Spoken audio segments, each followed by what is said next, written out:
Неліктен 40 жастан кейін көзді тұрақты түрде тексертіп тұру қажет?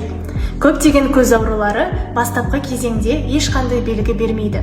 Көру қабілеті жақсы болғанымен, көз ішінде өзгерістер басталып кеткен болуы мүмкін. Соның бірі катаракта. Аурудың алғашқы сатысында адам ешқандай жайсыздық сезінбеуі мүмкін. Сондықтан оны тек жан-жақты офтальмологиялық тексеру арқылы анықтауға болады.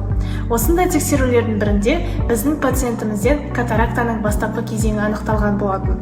Уақытылы диагноздың арқасында көз бұршағын ауыстыру операциясы жасалып, көру қабілетін сақтап қалуға мүмкіндік туды. Бүгінде Оңтүстік Кореяда катарактаны емдеудің заманауи әдістері кеңінен қолданылады. Операция кезінде бұлыңғырланған табиғи көз бұршағы алынып, оның орнына жасанды линзаны орнатады. Бұл көру сапасын жақсартып қана қоймай, көптеген жағдайда көзілдірікке де тәуелділікті де азайтады. Егер жасыңыз 40-45-тен асқан болса, немесе көру қабілетіңізде аздаған өзгерістер байқалса, көзді толық диагностикадан өткізуді кейінге қалдырмаңыз. Ерте анықталған ауруды емдеу әлде қайда тиімді және асқынудың алдын алуға мүмкіндік береді.